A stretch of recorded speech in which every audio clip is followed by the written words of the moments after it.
bad boy for a great deal, and obviously it came with a lot of parts and definitely a lot of good things that I'm going to need in the long haul down the road. But you know, long story short, the purpose of this build is just to have, you know, a built motor, built bottom end. Head's already been refinished, and maybe throw some, you know, bigger cams in there. So, but I'm definitely excited. Right now though, we're just going to tear it down. We're going to be taking it over to United, which is a shop that will definitely clean and inspect the bottom end. So without further ado, let's get into it.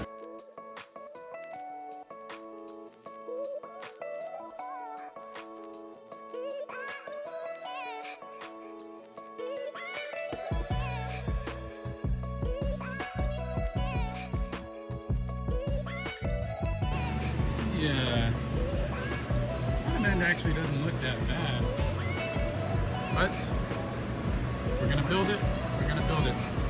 Already came with RB head studs in it. He just never torqued them down, and he said the miles were unknown on the bottom, so we're going to just take everything apart, do it the right way. There's no reason not to.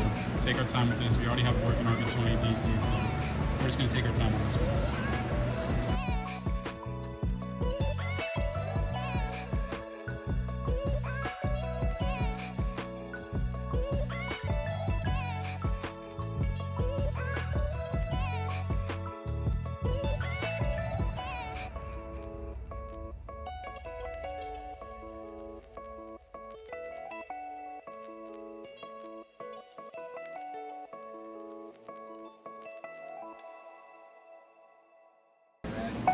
So John here has an excellent observation he's made on the bearings. So go ahead and explain to them, John. So the first thing that I'm doing, because we're going to rebuild it, we're rebuilding anyways, but I just kind of want to see the condition of the rod mains and the crank. So what we're looking for is, if you look at this bearing, you can see some wear right here, over here in the corner. And then if you run your fingernail across it, you can kind of feel some ridges, which means something at some point did go through this engine, through the oiling system. This side, not so bad, so it seems like it's riding in the lower bearing, or in the cap bearing. Fairly typical. I'd imagine this thing has probably 100,000 kilometers on it, so we're just going to keep trucking and see what else we find in here. The rods themselves also have a little bit of wear. You can see a little bit of heat mark in there. So right where that other wear is kind of right where you can see the wear in the rod. So you just kind of keep an eye on that, and that gives you at least an idea of what you're looking at when you go to get the crank redone.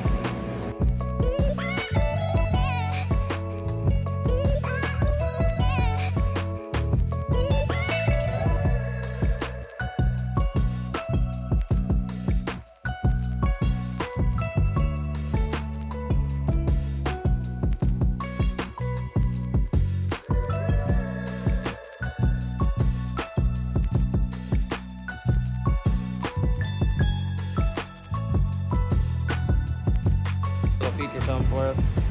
Alright, look at that crank. Crank actually looks really good.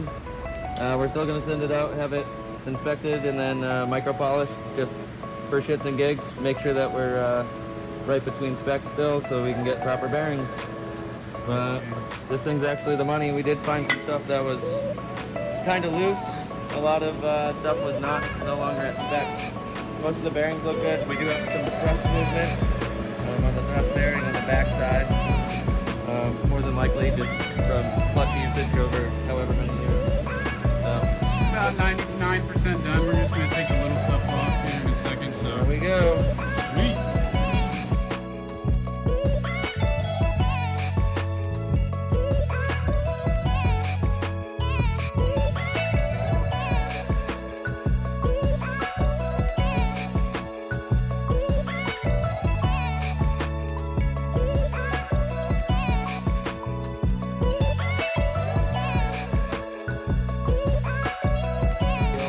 Exactly what happens when you decide to run not even distilled water in your iron block. Jeez, man. This is why we're doing this. It's pretty much done. We still got to take little things off, like the knock sensor plugs and the oil return line, thermostat, little things like that, but pretty mint, man. And just like that, guys, she is a bare block. Nothing going on in here. Obviously didn't take the squirters out. It's probably just gonna get a hot bath and other stuff. Gosh, that is ridiculous, man. But it's pretty cool. Labeled out all the parts, put them in bags. We got so much little things to go through over here, but super stoked, super happy.